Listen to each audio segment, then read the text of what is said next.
Hey guys, welcome back to another Small Engines Questions and Answers with DonnyBoy73. I want to welcome all my new subscribers to my channel, and I hope that you guys had a good summer. My summer here has been extremely busy, and I know that in part it's because of the virus, and I hope that everybody out there is doing well. I hope that you're not suffering too much financially as well because of the virus.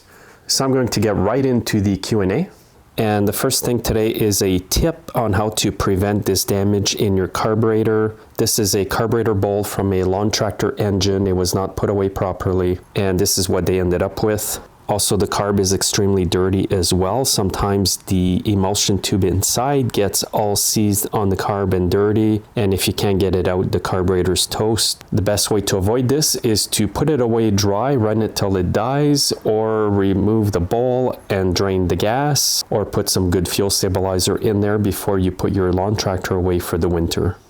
Now, the next question I often get from my viewers and also customers in the shop here is, should I be using OEM carburetors when I do repairs? So what I mean by OEM carburetors are carburetors that you buy directly from the manufacturer as opposed to going on eBay and Amazon.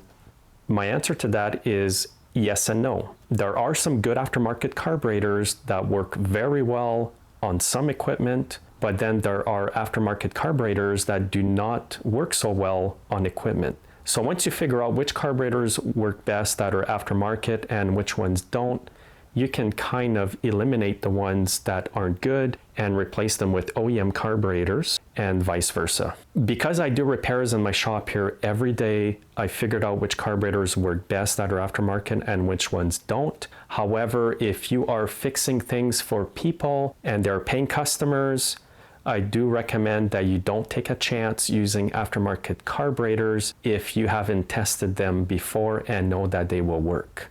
So as you see here in my drawer, I've got a whole whack of carbs that are original, Steel, Briggs & Stratton. Here's a Tillotson. I even have some Husqvarna carbs in there as well. Now, because I do a lot of repairs, I like to have the OEM carbs. I do know which ones are good and which ones are not. For example, the FS38 here from Steel, I do keep original ones. Not many people go for it, but I just keep a few because sometimes people will spend the money to fix them. But I found this a much more efficient way to run a shop and actually make money instead of wasting all your time tinkering with carbs that are junk. So what I'm going to recommend to you guys today is, if you fix a lot of Steel equipment, keep a lot of Steel carbs in stock. And also, if you do lawnmowers, I keep a few carbs as well. I've just had too much bad luck with the Amazon and eBay carburetors. And at the end of the day, after you tinker with these carbs and people come back, you're not making any money.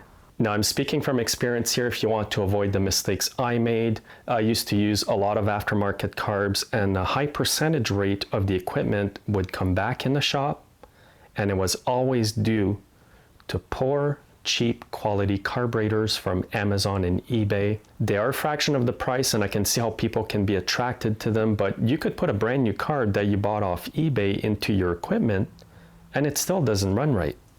Then you're wasting the whole day again trying to get this equipment to run, and the problem in the first place was that cheap carburetor that you put on from Amazon or eBay. And I found this problem to be worse with two-cycle equipment like the Steel carburetors with diaphragms and other carbs like that. However, I found out that some aftermarket carbs are really good, like the GX 160 or 200 carburetors that go on Honda engines. Just like this engine over here, I've got no problems using those carbs because I've had really good luck with them. And actually, if customers come in the shop, I do give them the option of the aftermarket carb or the original carburetor. I've never had an issue with the aftermarket ones, and they're just a fraction of the OEM carbs from Honda. And here's a close-up view of that carburetor. And also the generator carburetors as well are good. I use a lot of those. I do get the odd bad one though. Now, if you need to replace a carburetor on a Honda lawnmower, for example, I recommend that you use their OEM carburetors. I've had bad luck using aftermarket Honda carburetors for lawnmowers. And another incentive to only buy Honda original carburetors when fixing lawnmowers is because these carburetors are cheap.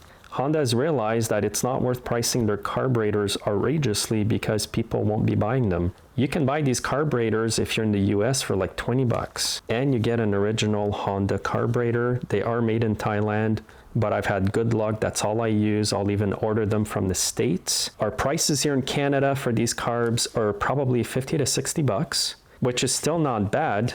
But if you order from the States, even with the exchange, and you order quite a few at once, you will save money in the long run, especially if you run a small engine shop. So for the small price difference, guys, I highly recommend that you use the Honda original carburetors when fixing lawnmowers. In the past, when I used some Stihl aftermarket carbs, I did have to adjust the carburetors when they went on the equipment, and oftentimes the equipment did not run properly even after doing that.